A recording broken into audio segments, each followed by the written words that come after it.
Al-Khidmat foundation Pakistan کے زیر اہتمام صوبہ پنجاب کے ضلع اٹک میں یتیم بچوں کی خدمت میں مصروف عمل آغوش سینٹر میں باہمت بچوں کے ساتھ افطار ڈنر کی تقریب کا اہتمام کیا گیا۔ عالمی یوم یتامہ پر منعقدہ تقریب سے صدر الخدمت فاؤنڈیشن محمد عبدالشکور خطاب کر رہے ہیں۔ نحمدہ و نصلی علی رسولہ الکریم، اما بعد، اعوذ باللہ من الشیطان الرجیم، بسم اللہ الرحمن الرحیم۔ انتہائی قابل قدر رضوان احمد صاحب صدر الخدمت شمالی پنجاب، ندیم انجم صاحب صدر الخدمت اٹک، تنویر حسین شاہ صاحب آغوش کے ذمہ دار، میرے بہت ہی قابل قدر صحافی بھائیوں، مہمانان گرامی، عزیز طلبہ، مجھے آج آپ کے اس پروگرام میں آ کے فی الواقع بہت خوشی محسوس ہو رہی ہے۔ اگرچہ میں آغوش میں پہلے بھی بہت دفعہ آتا رہا ہوں، لیکن تو پچھلے 3 سال کا وقفہ آیا ہے اور میں اس میں نہیں آیا، اور آج جب میں آیا ہوں اور مجھے معلوم ہوا ہے کہ اس میں رینوویشن کا کام بھی ہو رہا ہے، تو اس سے کہیں زیادہ خوشی ہوئی ہے کہ چیزیں بہتری کی طرف جا رہی ہیں، اور مجھے امید ہے کہ بہت سارے احوال جو عام طور پر ہم سوچتے ہیں اور دور بیٹھے اس کا احساس نہیں کر پاتے، اس کو جب خود آ کے اپنی آنکھوں سے دیکھتے ہیں تو اس کا اندازہ ہوتا ہے۔ آغوش جو آج یہاں اٹک میں موجود ہے، یہ ہمارے آغوشوں کی سیری کا پہلا آغوش ہے، اور اس لحاظ سے اس کی جو اہمیت ہے وہ بہت زیادہ ہے۔ رضوان صاحب آپ کو بتا رہے تھے اس وقت 14 سے زیادہ آغوش ہیں ملک کے مختلف حصوں میں جو باقاعدہ کام کر رہے ہیں، اور 5 ایسے ہیں جو اس وقت زیر تعمیر ہیں۔ یہ سارے کے سارا آئیڈیا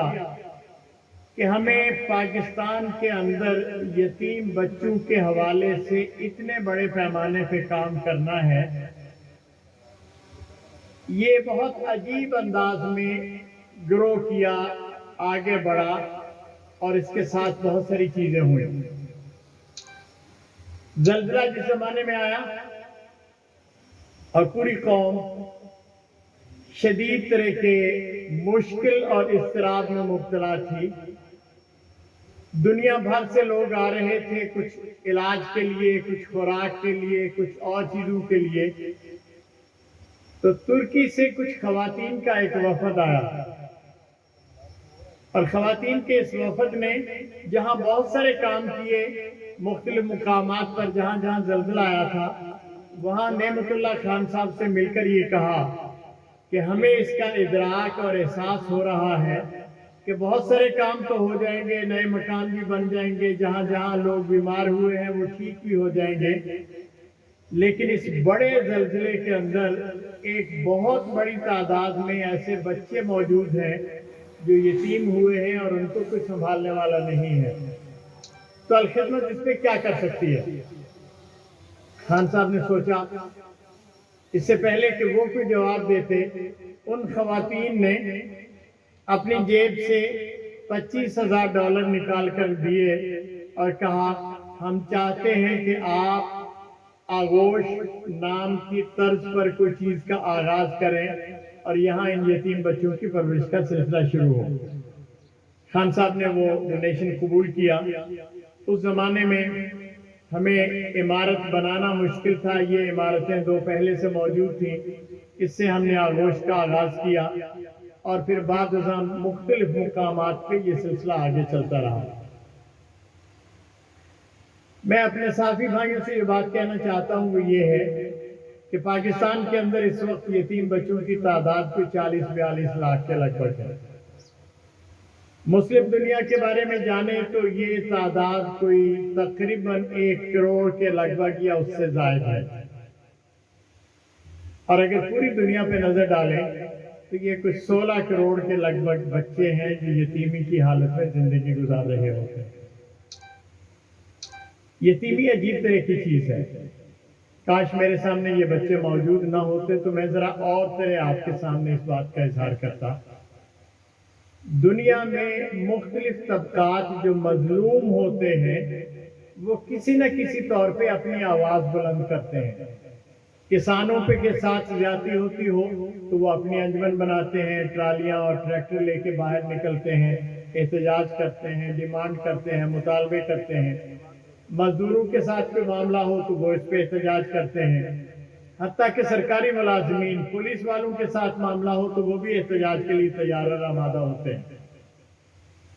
دنیا کے تقریباً سارے ہی وہ طبقات جو یہ محسوس کریں کہ ان کے ساتھ ٹھیک نہیں ہوا، ان کے پاس کوئی نہ کوئی فورم موجود ہوتا ہے اپنے لیے آواز اٹھانے کا۔ یتیم بچے کے پاس تو کوئی فورم نہیں ہوتا، اس کو احساس بھی نہیں ہوتا کہ اس کو اپنے حقوق کے لیے کوئی جدوجہد کرنی ہے۔ اسے یہ پتہ بھی نہیں ہوتا کہ جن حالات کے اندر وہ اپنے لیے راستہ بنانے کی کوشش کر رہا ہے، یہ کٹھن حالات بنے کیسے ہیں اور وہ اس کے اندر کیوں آیا۔ اللہ نے ایک آزمائش اور اس آزمائش کے اندر اس کو مبتلا کیا، لیکن اس سے زیادہ وہ کچھ نہیں جانتا۔ آپ کو یاد ہوگا اس خاص ایک مسئلے کے اجاگر کرنے کے لیے اللہ نے اپنے ایک نبی کے ذریعے سے ایک سفر میں حضرت خضر اور موسیٰ کے ذریعے سے ایک کہانی کا آغاز کیا تھا، اور وہ کہانی یہ تھی کہ موسیٰ اور خضر دونوں سفر کر کے جاتے ہیں اور ایک گاؤں، اس کے اندر انہیں بھوک لگی ہے، برا حال ہے، سفر کر کر کے تھکاوٹ کے ساتھ وہ کھانا مانگتے ہیں، کھانا نہیں ملتا۔ آگے نکلتے ہیں تو انہیں ایک دیوار لرزتی ہوئی نظر آتی ہے جو گرنا چاہتی ہے۔ حضرت خضر اس دیوار کو کھڑا کرتے ہیں حضرت موسیٰ کے ساتھ اور پھر آگے چل پڑتے ہیں۔ سفر پہ آگے نکلتے ہیں تو حضرت موسیٰ کہتے ہیں پہلے تو کھانا ملا نہیں تھا، چلے ہم نے مانگا تھا، یہاں تو ہم نے مزدوری کی ہے، محنت کی ہے، تو کم از کم اس کا معاوضہ ہی لے لیتے تاکہ ہمارے لیے کچھ آسانی ہو جاتی، کوئی کھانا کھا لیتے۔ یہ سارا سفر جب اینڈ ہوتا ہے، اختتام پذیر ہوتا ہے، اور جب حضرت خضر ان کو وجوہات بتاتے ہیں تو وہ اس سفر کے اس آخری کڑی کی وجہ یہ بتاتے ہیں کہ یہ گھر ایسا تھا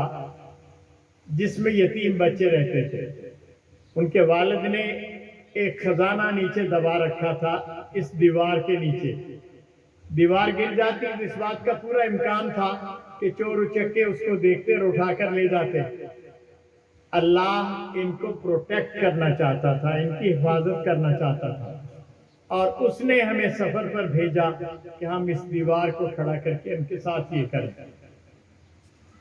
معاوضہ نہیں لیا۔ گویا یتیم بچوں کے کام کاج کے لیے آپ دنیا میں بے شمار چیزوں پہ یہ کام کر سکتے ہیں، لیکن یہ وہ کام ہے جو خالصتاً اللہ کے لیے رضاکارانہ طور پہ ہوتا ہے اور ہونا چاہیے۔ یہ جو دیوار کھڑی کی گئی تھی، یہ بنیادی طور پر فطرت کی طرف سے، اللہ کی طرف سے انسانوں کے لیے ایک پیغام تھا کہ دیکھو تمہارے ارد گرد بھی بہت سارے ایسے بچے ہیں جو یتیم ہیں اور اپنے آپ کو سنبھالا نہیں دے سکتے۔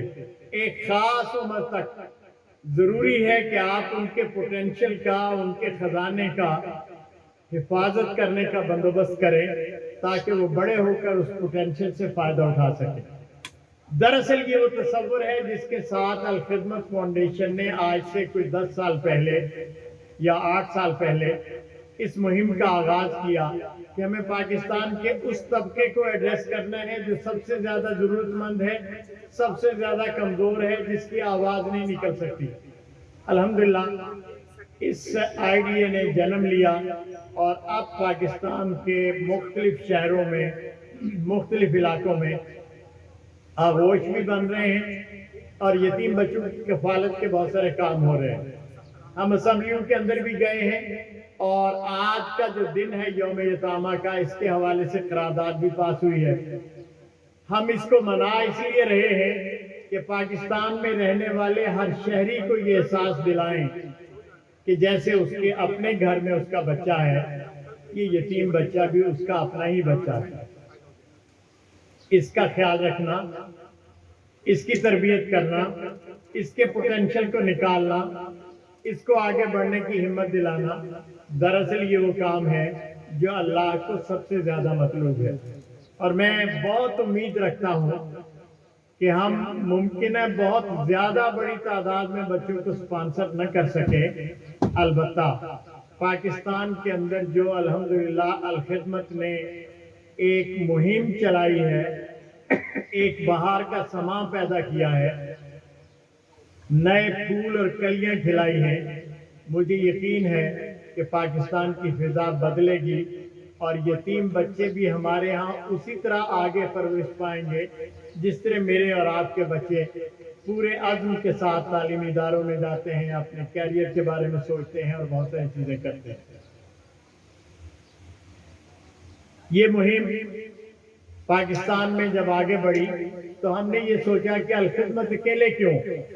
اس ملک میں اور بھی کئی تنظیمیں ہیں جو یہ کام کر رہی ہیں، چنانچہ ہم نے کوئی 1.5-2 درجن تنظیموں کو جو اپنا یتیم بچوں کے حوالے سے کام کر رہی تھی ان کا کنسورشیم بنایا، الخدمت اپنا پاکستان آرفن کیئر فورم۔ اب یہ فورم مل کر یہ آواز بلند کرتا ہے، مختلف سطحوں پہ پہنچتا ہے اور ایک توانا آواز پاکستان کے گلی کوچوں میں سنائی دیتی ہے۔ آپ سے جو میں بات کرنا چاہتا ہوں، خاص طور پر جو ہمارے صحافی بھائی ہیں، وہ یہ ہے اس جہاد کا حصہ بنیے،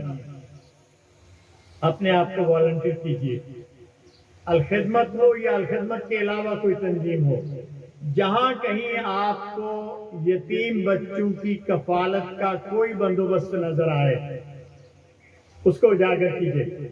جہاں کہیں آپ کو کوئی یتیم بچہ آگے بڑھ کر ٹیلنٹ دکھاتے ہوئے بہت اونچا جانا چاہ رہا ہو اس کی کہانی کو نمایاں کیجیے۔ میرے پاس وقت نہیں ہے، پاکستان کی بہت شاندار کہانیاں اس حوالے سے موجود ہیں، لیکن یہ میڈیا کی ذمہ داری ہے کہ وہ اس کو ہائی لائٹ کرے کہ پاکستان کے اندر آرفن بچوں کا ٹیلنٹ ہے کیا۔ اب میں اپنے ان بچوں کو جو میرے سامنے بیٹھے ہیں ان سے مخاطب ہونا چاہتا ہوں، اور وہ بچہ جو ابھی تھوڑی دیر پہلے اپنی کہانی سنا کے گیا ہے، مجھے واقعتاً بہت خوشی ہوئی ہے کہ یہ بچہ اس وقت ماسٹر ڈگری انگلش زبان کے حوالے سے کر رہا ہے اور وہ یہاں کے اس پس منظر سے پڑھ کے یہاں تک پہنچا۔ پھر اس کی کہانی کا دوسرا حصہ کہ اس کا بھائی میڈیکل کالج میں گیا ہے اور یہ اس سے شاندار ہے۔ اور میں ایسے بے شمار بچوں کو جانتا ہوں جنہوں نے بہت کمزور جگہ سے ابتدا کی تھی اور پھر الحمدللہ پاکستان کے بے شمار مقامات پہ اچھی اچھی یونیورسٹیوں میں موجود ہیں اور تعلیم حاصل کر رہے ہیں۔ یہ آپ لوگوں کو جو اللہ نے موقع دیا ہے اس وقت یہاں، یہ وہ وقت ہے جس میں آپ کو پوری توجہ کے ساتھ اپنے پوٹینشل کو ڈیولپ کرنا ہے، کوشش کرنی ہے آپ زیادہ سے زیادہ تعلیم حاصل کریں۔ دنیا میں جتنی ایجادات ہوئی ہیں اور دنیا کے اندر جتنی تبدیلیاں ہوئی ہیں اور دنیا کے اندر جن بڑے لوگوں نے بڑے بڑے کام کیے ہیں، دنیا کے اندر رہنے والے انسانوں میں یتیم بچوں کی تعداد تو غالباً 5 یا 7% سے زیادہ نہیں، لیکن یہ بڑے کام کرنے والے لوگوں کی فہرست بنائی جائے تو اس میں 30% سے زیادہ یتیم بچے ہیں جنہوں نے بڑے ہو کر بڑے بڑے کام کیے۔ یہ اللہ کمال درجے کی چیز کرتا ہے کہ لوگوں کے اندر ایک پوٹینشل بھرا ہوتا ہے، جب وہ مشکل حالات کے اندر سے گزرتے ہیں تو ان کا پوٹینشل بہت زیادہ تیز رفتاری سے ابھرتا ہے اور وہ بہت سارے ایسے کام کرتے ہیں جو نارمل حالات کے لوگ نہیں کر سکتے۔ عام طور پر جو شخص کسی مل مالک کے گھر میں جنم لیتا ہے اس کی کیا ضرورت ہے کہ بہت زیادہ محنت کرے، اس کے پاس گاڑی بھی ہے، اس کے پاس نوکر بھی ہیں، اس کے پاس علاج کے پیسے بھی ہیں، اس کے پاس دوستیاں اور باقی چیزیں بھی موجود ہیں، تو عام طور پہ بہت زیادہ محنت کرنے کا جذبہ موجود نہیں ہوتا، اور یہی وہ اللہ کا نظام ہے جس کے تحت وہ اس دنیا کو چلا رہا ہے۔ وہ بندہ جو مشکل حالات میں ہوتا ہے، جو جھونپڑیوں کے اندر پرورش پاتا ہے، جس کو اللہ نے سوچ اور فکر اور دماغ دیا ہوتا ہے، وہ ان مشکل حالات کے اندر سے اپنے آپ کو ابھارتا ہے، اور پھر کچھ دہائیوں کی بات ہوتی ہے، وہ سارے کا سارا نقشہ بدل جاتا ہے، اور یہ شخص دنیا میں اب ایک ایسی جگہ پہ موجود ہوتا ہے جو لیڈرشپ کا مقام ہوتا ہے، اور وہ بہت سارے لوگوں کو آگے لے کے چل رہا ہوتا ہے۔ تو یہ آپ لوگ بھی یہاں موجود ہیں، اس کی قدر کریں۔ یہاں کی جو انتظامیہ ہے وہ اس کی قدر کرے کہ ان بچوں کے پوٹینشل کو بہتر کرنا ہے، ان کی زبان کو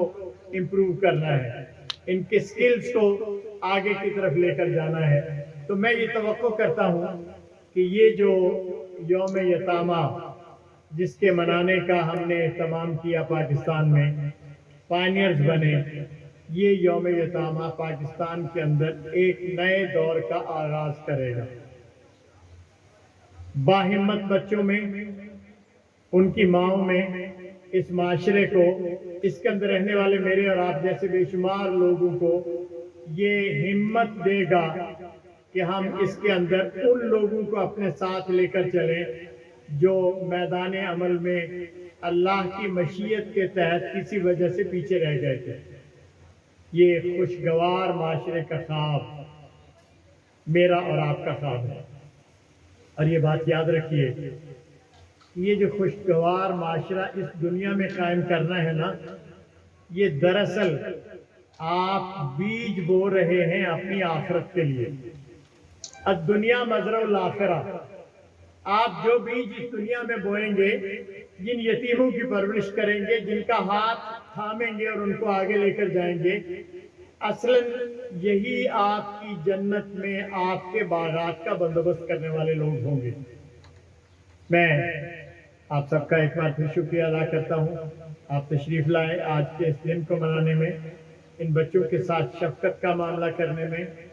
ان بچوں اور ان کے معاملات کو دیکھنے اور سمجھنے میں، اور امید کرتا ہوں کہ ہم سارے مل جل کر انشاءاللہ اس معاشرے کو خوابوں بھرا خوبصورت معاشرہ بنائیں گے۔ بہت بہت شکریہ۔